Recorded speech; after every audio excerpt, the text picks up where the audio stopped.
কি এক জ্বালায় পড়েছি বলেন তো। ইদানিং আমি পালং শাকের প্রেমে পড়ে গেছি। আপনারা পালং পনিরের কথা তো সবাই জানেন, কিন্তু এগ পালংয়ের কথা কতজন জানেন? আজ আমি নিয়ে এসেছি এগ পালং রেসিপি। বাচ্চা থেকে বুড়ো যে একবার এই রেসিপিটা খেয়েছে সে তার প্রেমে পড়বেই, এটা আমি 100% গ্যারান্টি দিয়ে বলতে পারি। চলুন রান্নাটা শুরু করি। হ্যালো, আসসালামু আলাইকুম এভরিওয়ান, সবাই কেমন আছেন? আজকে একটা নতুন ব্লগ ভিডিও নিয়ে হাজির হলাম। আমি আজকে তৈরি করে দেখাবো ডিম পালং। আমি প্রথমে পালং শাকগুলো একটু হালকা সেদ্ধ করে নিয়েছি, হালকা ভাপিয়ে নিয়েছি জাস্ট 1-2 মিনিটের জন্য। তারপর একটা ব্লেন্ডার জারে 2টো ডিম ভেঙে নেব। এরপর এখানে একটা চিংড়ি মাছও দিব। চিংড়ি মাছটা দিব স্বাদের জন্য। আর পেঁয়াজ, মরিচ, একটু টমেটো, লবণ দিয়ে এই ডিমগুলো ব্লেন্ড করে নেব। এই তো এটা ব্লেন্ড করে নেব। ব্লেন্ড করে একটা স্টিলের মোল্ডে একটু তেল দিয়ে নেব। তেল দিয়ে ওই যে ডিমের মিশ্রণটা দিয়ে চুলায় স্ট্যান্ড বসিয়ে ডিমের পুডিং যেভাবে বানাই ওভাবে এটাকে ভাপিয়ে নেব। তারপরে হয়ে যাবে আমাদের ডিম ভাপা।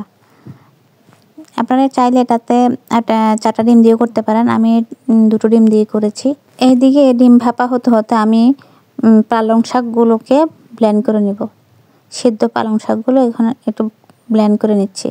এই তো ব্লেন্ড করা হয়ে গেছে আমার। তারপর ভাপানো ডিমটা একটু চেক করে নিচ্ছি এটা হচ্ছে কিনা। তো এটা হয়ে গেছে মনে হয়। তো যাই হোক, এটা নামিয়ে নেব। যেহেতু আমি 2টো ডিম দিয়ে করেছি, এটা ছোটোখাটো হয়েছে আর একটু পাতলা হয়েছে। আপনারা একটু বেশি ডিম দিয়ে করবেন, তাহলে এটা একটু মোটা হবে, ঠিক একদম পনিরের মতোই হবে। আসলে আমি এখন মেন রান্নাতে চলে যাচ্ছি। এখানে একটা পাত্র বসিয়ে আমার বাটা মশলাগুলো দিয়ে ভালোভাবে কষিয়ে নিচ্ছি। আর আমি এই ডিম পালংটা করার কারণ হচ্ছে আমাদের দেশে পনির কিন্তু অ্যাভেলেবেল না।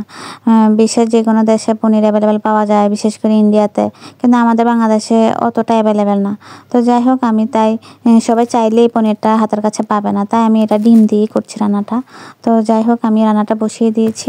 আর এটা আপনারা পনির দিয়ে করলে যেমন, তাহলে 4টা ডিম দিয়ে করবেন, তাহলে ঠিক পনিরের মতোই কিউব কিউব করে কাটা যাবে। তো আমি আসলে 2টা ডিম দিয়ে করেছি, তো তাই আমারটা একটু পাতলা হয়েছে, মাঝখানটা একটু ভেঙে গেছে। তো আমিও অল্প করেই করলাম। তারপর আমি যে রান্নাটা বসিয়ে দিয়েছি, মশলাটা কষে আসছে, তো আমি পালং শাক ব্লেন্ড করাটা দিয়ে দিয়েছি। তো জাস্ট বেশি সময় লাগবে না, যেহেতু পালং শাকগুলো ভাপানো, তাই বেশি সময় লাগবে না। তো একটু হালকা রান্না করে ওই যে ডিমগুলো দিয়ে দিব। ডিমটাও ভাপানো, তো সব কিছু মিলিয়ে কম সময় লাগবে। তো আমি বলবো এই শীতকালে এটা একটা বেস্ট খাবার। এটা বাচ্চাদেরও খুব পছন্দের একটা খাবার হবে, কারণ বাচ্চারা বুঝতেই পারবে না এটা কী। এটা রুটি, পরোটা, ভাত যে কোনো কিছুর সাথে খুব ভালো হয় খেতে। আর আমি বলবো সবসময় একইভাবে একই রকমভাবে আমরা পালং শাক খেয়ে থাকি ঝোল করে মাছ দিয়ে। এভাবে মাঝে মাঝে একটু ট্রাই করা উচিত, তাহলে বাচ্চাদেরও ভালো লাগবে আর নিজেদেরও ভালো লাগবে। আর এই শাকটা তো সবসময় পাওয়া যায় না, শুধু শীতেই পাওয়া যায়। তাই আমি বলবো শীতে এটা আপনারা একবার হলেও ট্রাই করবেন। আর দেখতে তো পাচ্ছেন কতটা লোভনীয় হচ্ছে, আমি খেয়ে দেখাচ্ছি। তো সব কিছু মিলিয়ে আজকের ভিডিওটা কেমন লেগেছে জানাবেন।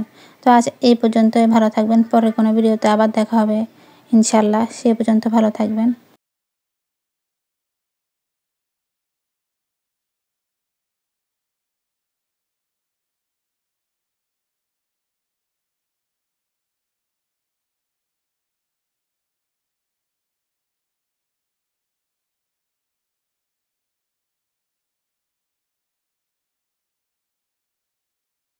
পরে ওদের